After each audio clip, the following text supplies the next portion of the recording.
What's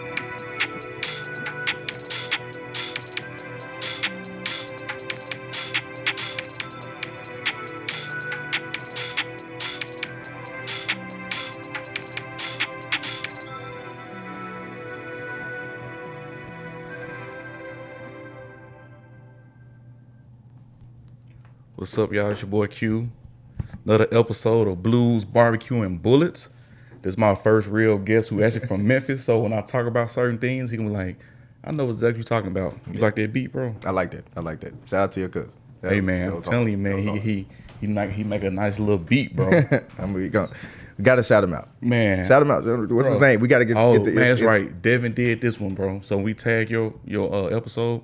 Make sure I tag him to every episode. Yeah, for sure. I like that. He been dope, man. How you been, bro? I'm great, bro. Great. Nice to be here. Happy to be here. I know I wasn't able to make it the last time, so I'm happy I made it to this one. Bro, I know, bro. I'm just starting this whole thing up, bro. I know last time we couldn't do it, but we're going to pick it like we never left. For sure. You know what I'm saying? So we was having a debate right before camera started, bro, about Chipotle. And, the question of the day. Okay, the question of the day.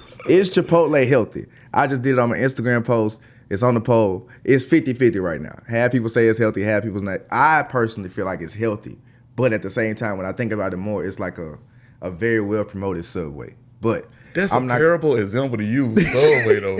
Because Subway, they meat come in a package, bro. It do. They put it in a microwave, bro. Like, you want to hear But what is their brand slogan? Eat what? Always fresh. But it come out of package. Eat fresh. You got that's true. Joey, the nigga who went from a 40 to a 32. That's true. You have the same type of breakdown of, is it healthy? That's true. It's how it's presented. And I think that's how a lot of shit is. It's not. It might not be what it is, but it's just how it's presented to the people. Nah, bro, I feel you, bro. You know what's funny, bro? You know, we both from Memphis, bro. For sure. And people think online, bro. What part of Memphis you from? I'm from Orange Mound. Orange Mound. Orange Mound. Okay. So you from Orange Mound, right? Clarify for the people, right? Okay. I went to Germantown. Yeah, I went to Christian Brothers, so I have a very, very well-versed knowledge of different sides of the city. Bro, I'm still Memphis as hell, though, bro. They don't really mean nothing. People like, bro, you went to Germantown, bro. Like, bro, it's some real niggas who went to Germantown. My barber, CMG the barber, went to Germantown. That's some real niggas. It's some real. That's what I'm saying, niggas who went to Germantown. Some real niggas who went to Christian Brothers. It's some real. Thank niggas. y'all. Like, somebody finally clarifying something. They trying to play me like, bro, you from Germantown? You grew up drinking Degrassi. Hey, that's a part of the city. Like, if I meet a motherfucker from Hamilton, or if I meet a motherfucker from East or somewhere where it's quote unquote Kirby, Whitehaven, West, you know what I'm saying? These places that considered the worst of the worst. Bro, you get 2-3 checks, they gon', you know what I'm saying? You gotta get checked. Like, you gotta make sure a motherfucker know. For sure. You ain't no pluck. You ain't no motherfucker just not from the city and seeing some shit. My Lil Pan said, nigga, what's up, my big head? Hey. Oh, we good. Everything kosher at that point. After the first little interaction, we good. And I think that's where it goes to say, here, Nashville the same way. Nashville the same way. You can be from out of town, motherfucker come up to you and be like, hey, where you from? Oh, from Memphis. What you doing in Nashville? All right, cool. You have to go through certain stages of, do I approve this person or do I not? Right. And it's all breaking down to that shit. Like, the city in Memphis is just a higher level and a higher level of, I got to make sure you're somebody who I can bring around my life. For sure. We get that quicker than a lot of people. We do. LA does it too. LA is very like. They can read you real quick. No, but LA is more direct. LA is like, hey, where you from? Where your mama from? Where your sister? Why are you in this area? Not to say it's a problem for you to be here, but why are you here? For sure. If there's no purpose in your position, what is your point? I think that Memphis is a beautiful place to do that. And I think that's a part of the beauty in Memphis that people see as a negative, but it's actually the beauty of it. Like, if you find your purpose in your place, Memphis is going to accept you in that space. For sure. But if you're not supposed to be here, we're going to let you know, hey man, this not the place for you. Man, I'm telling you, bro. It's not it. Let's go somewhere else.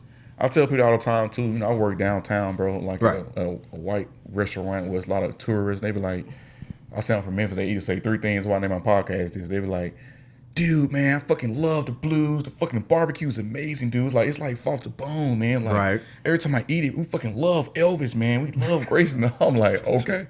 Or they'll say, dude, is it really like safe down there, dude? I heard so much stuff on the news. Like if I go, I get robbed or I get shot or something. I'm like, bro, it's like everywhere is gonna be bad, but as long as you mind your business, bro, and you belong there, there's no issue, bro. Bro, that shit can happen anywhere. That shit can happen down the street. Anywhere.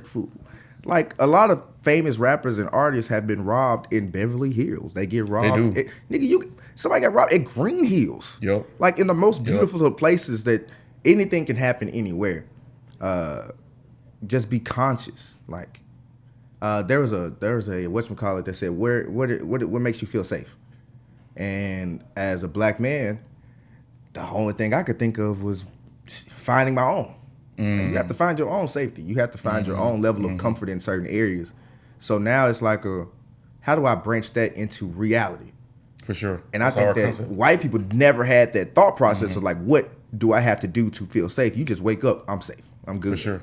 So now you go to XYZ, I have to question, damn, am I safe here? Am I good here? Whereas a black man, I'm going to create my own safety. I created a safety net around me. I can go anywhere. I feel comfortable going to a lot of different places because I've created my own level of safety around myself. It's a gut feeling. Yeah. Like, you don't know what it is or like, it's just, I don't need to be here or I don't need to go XYZ. Take that feeling. No matter if it's right or wrong, take that feeling. Right. Because worst case, damn, you missed out on the party. Man, and you stayed at home and you could have just went to the party and had a good time. The other case, let's say you ignore the feeling. You go to the party, motherfuckers get to fighting, get to shooting outside. Now you're in a situation where you have to defend yourself, where you have to feel uncomfortable. When if you would have just took that gut feeling, you never have to worry about that. Man, I ain't got to No, this is what I know. This is what I know my place and my position is. I'm just go here. It doesn't mean I can't go to those gas stations. Or those clubs or those areas. It's just I know this is my area. This is where I fit in. This is where I'm cool at and I'm comfortable. And if I'm with people I'm comfortable with and they know the area, cool, let's go. Let's ride. For sure. I'm riding. But that comes with a level of trust for that person, and that conversation's already been had. That relationship has already been built. And I think that a lot of places are built on relationships with people, because if I know you and you know XYZ. Yeah, you trust me, I trust you. We can move to different spaces. That doesn't mean everything's gonna always work out, right? But at least it opens the door to those experiences. So I definitely take that full-fledged, especially as a DJ and trying to go to different places, different cities, different countries, and trying to do what I do. Is you have to be open to those spaces. For sure. And you have to be open to the risk of like, okay, I might not be accepted in these spaces. It's so much world. For you to be, if you're not comfortable in America, bro, you can be comfortable in China. For sure. Stephon Marbury. China legend, bro. China legend. Start hooping over there, bro. Yeah. Come on now. He got a statue, I think, out there too, bro. Them folks love him out there, bro. Love Stephon Marbury. But in America, in the NBA, and that was accepted, was loved, but wasn't respected or given the chance like he was given in China. You have to find your space to be accepted, and I think that's a big part of what I'm going into for this year as a DJ. So mine honestly started a long, like way before Christian Brothers. Like my mom and my dad, my grandmother, my aunt, we're all educators. Like, worked with the superintendent. My dad started 3 schools. Memphis Academy of Health Sciences started my. My mom was administrator at Jeter in Westwood, and a lot of these places, right? So my grandmother owned a daycare in Dixie Homes in North Memphis. Was sponsored by Elvis Presley in the 70s and all this. Like a lot of things that my grandmother did, she did in Dixie Homes. So of course my grandma owned a daycare. I'm going to Dixie Homes. But at the same time, I'm living and going to school. I'm living in Orange Mound. I go to daycare in Dixie Homes. I go to elementary school at Presbyterian Day School or Idlewild and Grandwood. Those were my 3 elementary schools. Presbyterian Day School in 3rd grade was the biggest culture shock because I was one of the only black kids in my class every day. Every day. And this is 3rd grade, so mentally it's not clicking to me. You still so young. I'm still jittery. So I'm in PDS with a bunch of white kids, some of which I'm still cool with to today. You know what I'm saying? But they're giving me an experience of, yo, we have mansions. In my eyes, looking at it now, it's a $300,000 home. It's solid. You know what I'm saying? Good credit. For sure. You know what I'm saying? You got to afford explore. I know now, but at the time, You got an upstairs? Right, you real talk. You got an upstairs? You got bathrooms only guests use? Like nobody else uses the bathroom except people visiting your house. You got enough people coming to your house to have a guest. So those thought processes were being engraved in elementary school. And then having to switch within an hour, go from Presbyterian Day School on Poplar, where it's beautiful, they got the trees and shit like that, to going to the projects, where during summer camp we have to have shooting drills, where you have to practice getting down and getting behind certain playground items just in case you outside. And then learning from that group of individuals and that group of students and how their life was, where you go to school to eat. You go to daycare every day to eat. Not to learn, not to gain. You at daycare to eat. Why does the daycare open at 5 o'clock in the morning? Because mama got to be at work on the bus at 6 to get to work at 7. So she's not late for her 8 o'clock shift. You know what I'm saying? So understanding that part of it at a young age, that gave me the durability to go through both sides. So understanding that at 9, 10, 11, when I got to middle school, high school, I'm going to Christian Brothers from Orange Mound, and then taking the, so I went to White Station my freshman year. Yeah. My grandma still had the daycare. Dixie Homes was quote unquote torn down at this time, but my dad still lived on 50 Poplar. My grandma has the daycare, which is currently now in Mississippi Boulevard. Get on the bus from White Station, taking the 50 Poplar all the way downtown. First of all, you get on the bus. The Matter Bus. I had never rode a Matter Bus till my freshman year, and understanding that you get different aspects of people who are coming on the bus, leaving, how people feel. You know if somebody walk, because you get on the bus every day, so you see the same people. I know if she had a bad day or a good day or not. You know what I'm saying? I've seen the faces of mothers who have 5 to 10 stops, you know what I'm saying, of just decompression, right? We blessed to have, I got my own apartment. We go home, we can decompress. To have 3 stops on a 50 Poplar as your decompression time, it hits a little bit different, right? And seeing it, not understanding it then, but seeing it as an adult now and looking back on it, them your 3 stops. This your time where you off work and you ain't got no kids. And it's on a bus. When I did weekend happy hour, one of my biggest things, I guess, that made me very good at that time was I could tell if you had a bad day within 5 seconds of you walking in the club. I started happy hour at 5. If you walked in the club at 5:01, fully dressed, and went straight to the bar with a look on your face, like you had one of them days. You had one of them weeks. You needed to get to the bar so you can get a $1 drink for 3 hours. You needed that drink right then. You needed that moment. And so from there, I know exactly what to play for you. I know you need to be upbeat. I know you need to feel like you made it through the week. So let's play some Fetty Wap. Trap queen and hit the bando. Let's have some fun with you, because you've had the work part of the week. Now, so yeah, I think Memphis has definitely played a huge impact on me when it comes to diversity and understanding different sides of people, and understanding people like stereotype the hell out of the shit. Oh, the Memphis? Yeah. Oh, for sure. Yeah, and we get a bad rap, bro. There's some really good parts in Memphis too, bro. Some really good culture, bro. It's culture all throughout Memphis. Like if you hear South Memphis, everybody think about Dolph and he got shot. The dog, bro. It's some legends from South Memphis. It's some real business professionals from South Memphis. It's some real organized stacks. Yep. You know what I'm saying? Like historic things have gone on in parts of the city that worldwide don't get notified, but the art is there, the history is there, the culture is there. The culture is in India. Motherfuckers is juking in India. Yeah. You know what I'm saying? I like South Memphis, man. I don't know. North Memphis kind of like... North Memphis got culture too. They're a little... North Memphis, South Memphis do a little different though, bro. You can't lie. South Memphis, they'll have a certain town. Yeah. They'll be a little cool. North Memphis, it may get a little grimy out there, man. It do. Just out there in the Bay Area. It do. But the thing about North Memphis, I got a friend named Jay Thomas, fool. Yeah. That nigga is North Memphis from Valentine. Yeah. I'll never forget this. Nigga lives on Valentine. So when we was younger, he was the first nigga who taught me how to fight. I saw a short nigga fight with the, you know what I'm saying, short man. We talked about this the other day. And his North Memphis experience and where I see him now as an adult, everything makes sense. Right? So protecting your own,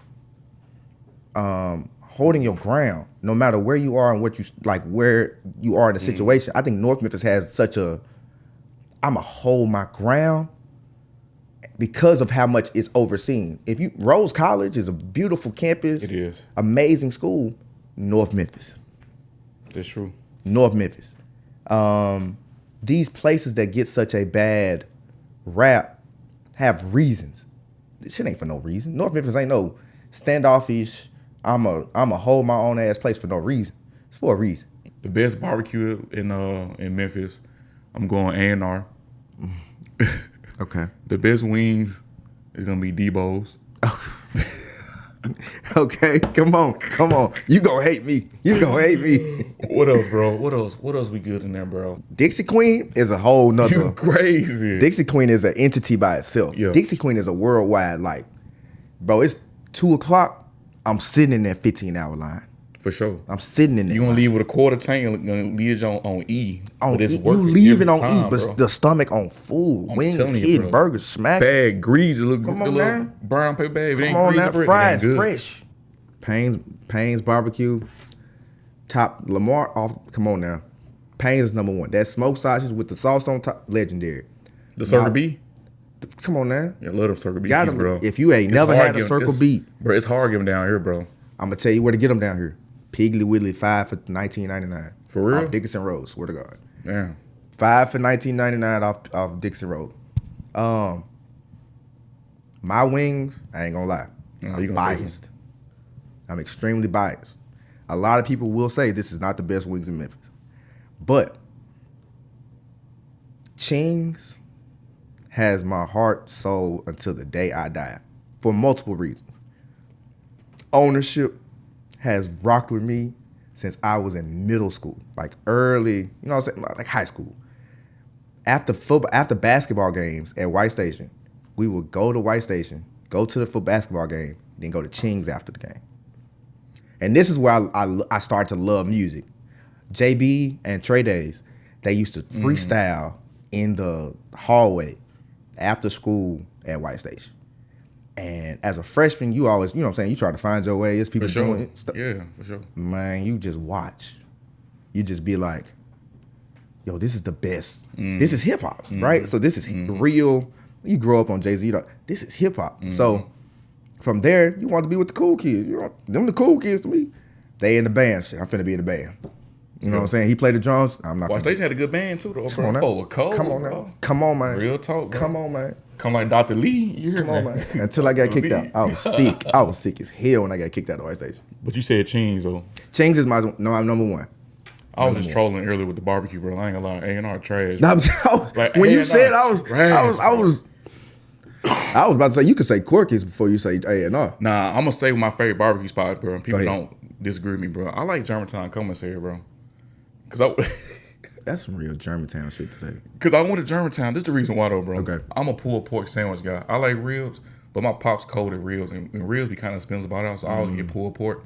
I like how they put, like, the sauce on the side. Because sometimes you get a pulled pork sandwich, they put so much damn sauce, and by the time you pick it up, the whole damn sandwich just fall, bro. You can't even. It'd be like a sloppy Joe. You can't even enjoy it, bro. They put it on the side. They give you a lot of meat, too. You know what I'm saying? I think that I've never been there. Never been. So how you can say you don't like it? You never been there, bro? I've never been. Because it's in Germantown. You don't want to try? No. First of all, I was talking about A&R.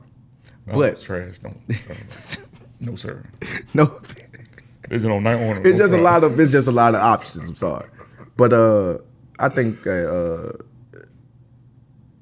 you got to go to Payne's food. You can go. Payne's hours unlimited though, bro. So like they got some. I get that. Funny hours. It's like from a. It is. It's just because it's a small business and the owner, it's never been passed down to anybody. So it's very much so like a mom and pop shop that's being like kind of filtered out due to just growth and just times changes, no franchise and things like that.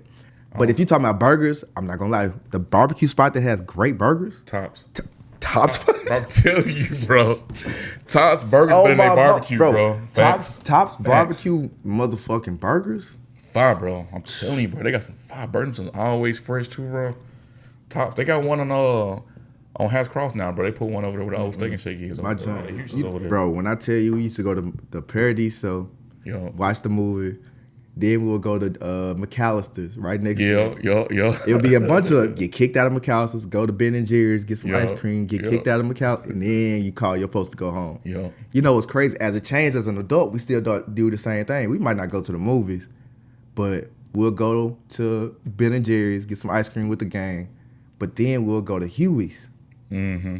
That was that escalation, that transition from real talk. We going to the movies to going to Huey's. Yeah, that's when you know you get older. Because now you go to Huey's, you 21, you can get a little beer, get a little shot, you know what I'm saying? And then the food started. Huey's food smacks for somebody between 25 and 35. Like that era. Shout out to Huey's. I just had Huey's for the first time in Memphis, maybe 6 months ago. And it was straight, bro. I ain't gonna lie, bro. I fuck with Huey's, bro. Huey's is, and then you shoot the motherfucker. The toothpicks in the sky. Yeah. I think Huey's had a huge impact on my life, just because all my friends used to meet up there, and then we would, especially my high school best friends, all 8 of us, 8, 9, 10 of us, we would just get together and go to Huey's. We would meet there after school. Even when we came home from college, everybody would come home from college for winter break and shit like that. Winter break in Memphis, you'd be turned, bro. My freshman, sophomore year, when I actually came home for winter break, summer break. Oh my bro, we stayed at Oasis, bro, on Highland. That was our the hookah joint. Bro, that was our spot. Oasis on Highland and Census too, bro. With the man, I used to love Census, bro. Man, college ID on Thursday, then free, bro. Census used to be straight, bro. Census broke my heart and they closed them down, bro. I was like, I ain't really like level 2 like that, bro. Level 2 when the flow shake. It was too much. When the flow shake something different now. Level 2 flow. Nah, I never was. That motherfucker doing like this. Census though, bro, that was my spot, bro. Census was. I went to Census one time. One time. If nobody ever thought, nobody ever might think this way. Security, DJs, and servers are the most important people in the club. For sure. Because without those 3, if one of them leaves, what's going on? Servers leave, you got a bunch of people in there with BYOB, you never know who you gonna make money from, da, da, da, da. If it ain't no security, ain't no security. Yeah. Right? Yeah. If it ain't no DJ, ain't no good vibe. You know what I'm saying? So security's job, all 3 of those our jobs, keep the party going. Security, if a fight go on, I'm finna exit. Let's exit left so we can keep the party going. But if security, let's say, is hesitant or waits on that moment to handle the situation, party can get shut down. Party can end because there is no quote unquote security. DJ laptop shut down. If that does not come back, there is no party. My job, keep the party going. For sure. Keep the people going. Servers decide, you know what I'm saying, I don't even feel like going out there and popping no bottles. I'm just throw the bottle on the table and let it ride.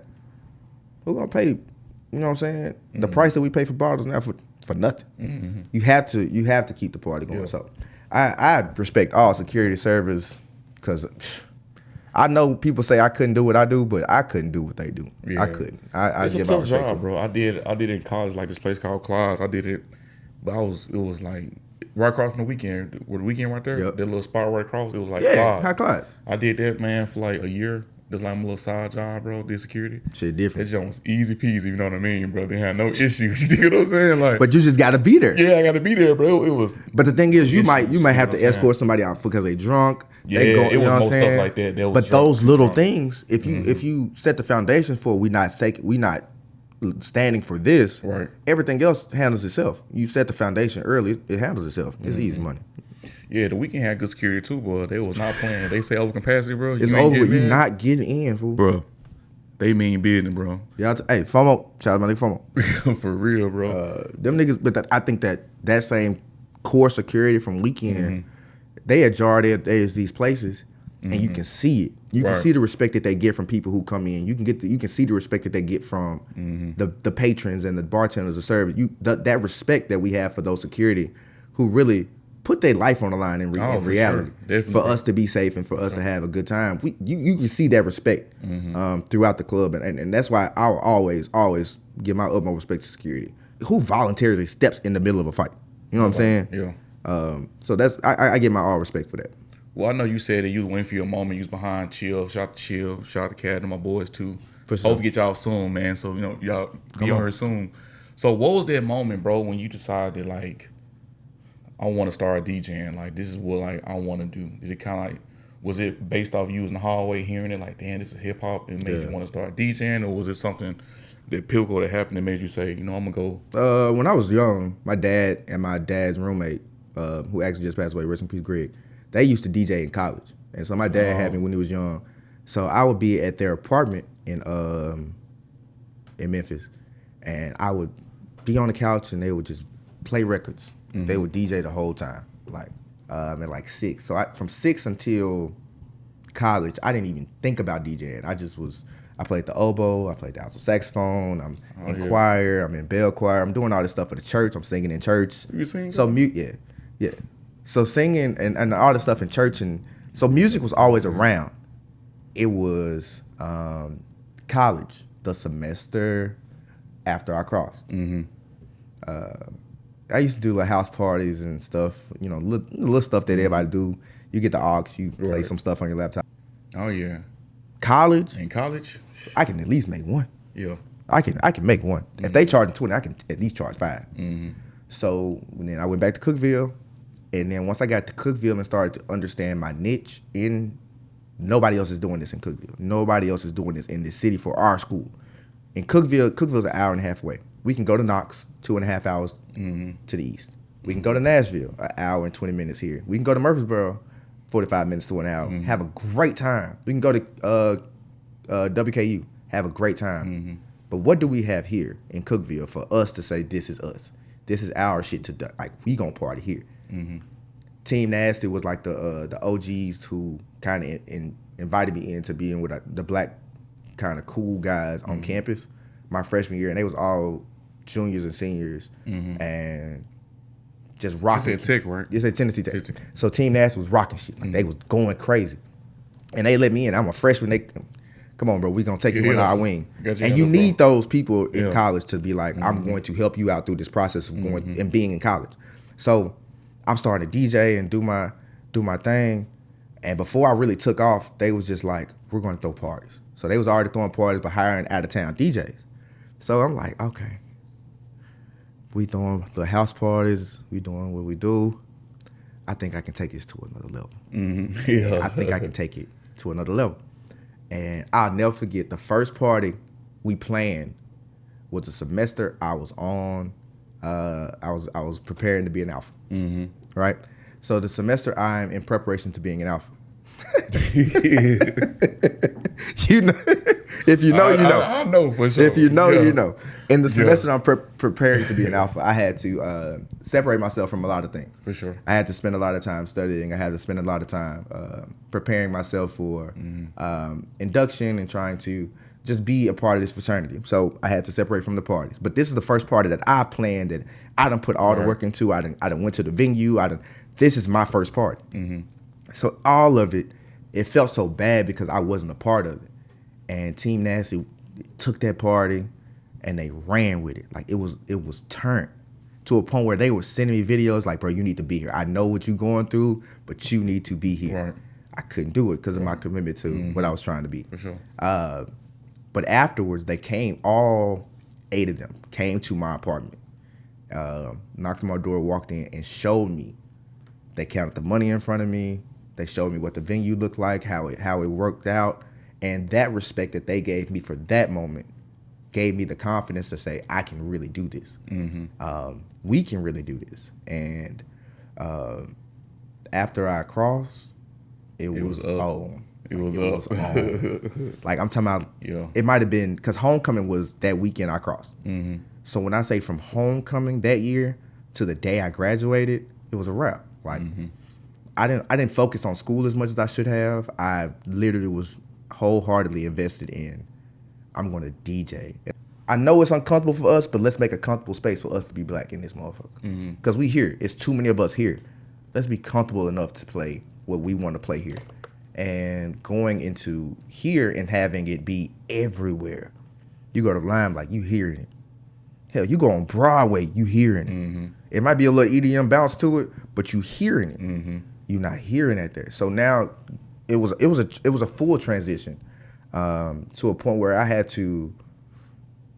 It took some time. It took some time for me to get to a point where I could be invited to DJ places. I personally got Black Rob blocked me.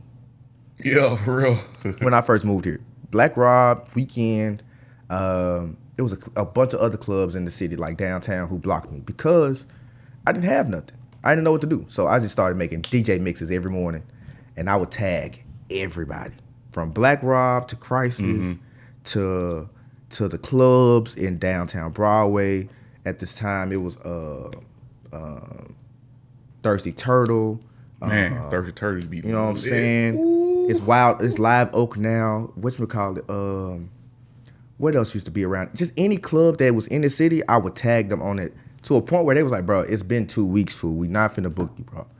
Just cut it. Now, from that, though, I got Rebar on Valentine. I mean, Rebar on, they used to be next to Kung Fu. DJ. Oh, I remember Rebar. I got Valentine Rooftop on Broadway. That was my first gig in Nashville. Valentine Rooftop on Broadway. My first gig, nighttime Broadway. Run it. Then I ended up just doing those things and kind of getting the name there, but it was time for me to transition into things that I know from my culture, which was Weekend. And I got lucky as hell with Weekend. What's the story on them, bro? Weekend was of course, like Weekend's always been Weekend. But at the time, Weekend had just stopped doing happy hour DJs. Because Limelight happy hour was popping. Like, you gotta understand. It was the space for happy hour for sure. Limelight? That 3 for 1? It started at 4. And then it went for 4 for 1, then 3 for 1. 4 for 1, 3 for 1, 2 for 1. Come on now. You can't beat that. Look, come on now. So Limelight was popping, but I, for some reason, just loved Weekend. So I would go to Weekend for the 1, 2, 3 happy hour. And I think this is maybe just one random week. And I asked one of my homegirls, T, she worked there at the time. She was just like, what happened to the DJs? Like, there are no DJs. What happened? And she was like, I don't know, go ask. So I asked the manager. He was like, we just trying to see if we really need it right now. It's just not, it wasn't purposeful. There weren't that many people there. Because I was like, cool, if you ever need a DJ, let me know. I'd love to audition. So then, that same day, maybe like 30 to 45 minutes later, I sat back down with my people for happy hour. We drinking and shit. It came up to me. It's like, if you had to choose 3 songs to play right now on YouTube, what would you play? It's maybe 3 sections of 4 or 5 people that weekend. So it's not packed at all. It's not too many people. The bar not going crazy. It's light. I said, bro, give me 5 minutes on YouTube. And from there, you can decide if you want to keep going. That 5 minutes on YouTube turned into 2 hours on YouTube that day of me just going back and forth with music. And the way I mixed it was I would slide the music down on one YouTube channel as the other song was coming in, just to fade it in and out. And people was really thinking I was DJing on something. I was like, bro, I'm just going on YouTube with 2 different tabs. The next morning at 9 a.m., I'll never forget this. I got a call. Said, hey, are you busy today? And I was like, nah.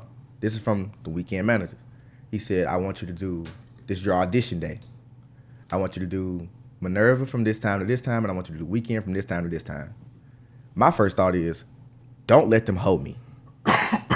So I'm like, how much is it? He said, this is your audition. You're not getting paid. The next morning, he called me. He was just like, can you do 3 hours at Weekend? Can you do 3 hours at Minerva? And I was like, cool. How much I'm getting paid? But he was just like, bro, this is your audition. We don't really need a happy hour DJ right now. We don't need nobody at Minerva for real. We just want to see how you sound and what it works out. It's like, cool.